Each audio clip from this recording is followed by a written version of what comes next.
Hi team! Welcome to the usability study. In this video, I'm going to give a brief overview of usability studies as well as a demonstration of how to participate in a simple usability study. Let's start with what is a usability study. A usability study involves the testing of a product by the people who are a representative sample of the people who are going to be using that product when it's released.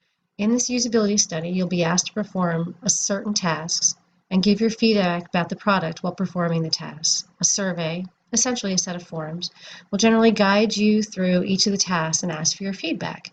These tasks that you're going to be doing will mimic things that a user would normally do when using the product.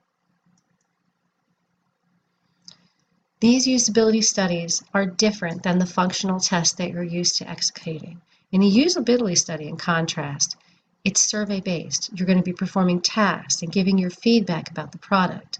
There's no right or wrong answer. All feedback, as long as it's thoughtful and professional, is important and subject to your own personal experience. It's your personal experience that they're looking to understand. There's lots of different ways in which you can provide feedback for a usability study, and it will vary from cycle to cycle. What's most important in a usability study is that you're providing thoughtful, useful responses to the customer.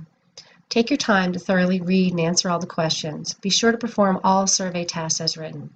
Be honest in your feedback. Whether it's positive or negative, assume that any feedback that you give will be relevant so long as it's delivered professionally. Write your feedback using complete sentences, good grammar and spelling. And when providing audio or video feedback, ensure that there's no background noise. When you're performing the tasks, ask yourself, is there anything that I find confusing? Is the product behaving as I would expect? Does the flow make sense to me? Does the look and feel please me? What do I like about the product? What do I dislike? Keeping these questions in mind while you're answering the survey questions will help you give thoughtful and complete responses. I'm now going to go over the general flow of the usability cycle. It's pretty much the same as a functional cycle in the sense that you accept the cycle and you may claim slots. However, how you interact with the platform and the different tabs that you're going to use for a usability cycle is different. To show you, I'm going to take you to the platform. Okay, so here we are in the Projects tab of the platform. This particular cycle here is the usability study that I'm going to be demonstrating for you. You click on it just as you normally would a regular cycle. Read through the overview as thoroughly as you can.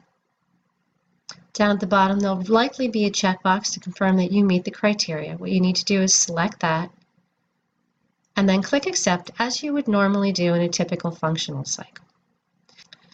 If there are any slots to be claimed for this cycle, simply scroll down and claim one.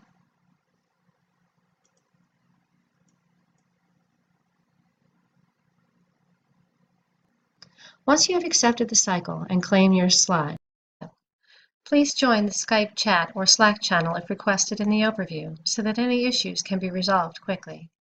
You can begin your survey by starting on the Take Survey tab. Once you're in that tab, you need to click the Start Survey button. What that will do is bring up a set of forms where you can fill out your responses to the survey. Most questions require both a multiple choice answer and a comment, so please be sure to provide both. In order to proceed through the survey, you click the blue next arrow at the bottom right-hand corner of each page. You're going to get some brief instructions, and then it's going to take you through pages, such as the one that you see right now. During the survey, you will not be able to go back to the prior page, so please ensure that all of the feedback that you have offered is complete before hitting the next button. If you need to exit the survey at any time, such as to go back to the overview to review something or go to another one of your cycles or to log out of the platform, do know that when you come back to the Take Survey tab, it will remember where you left off and you can continue to take your survey. Once you've reached the last page of the survey, there will probably be a Submit button. This particular survey does not have a Submit button. When you're on this last page, what is important to do is click the Study Complete button. If you don't click the Study Complete button, your response will not be recorded in the platform and your study will not be complete. I'm now going to press that button. It's telling me my response has been recorded.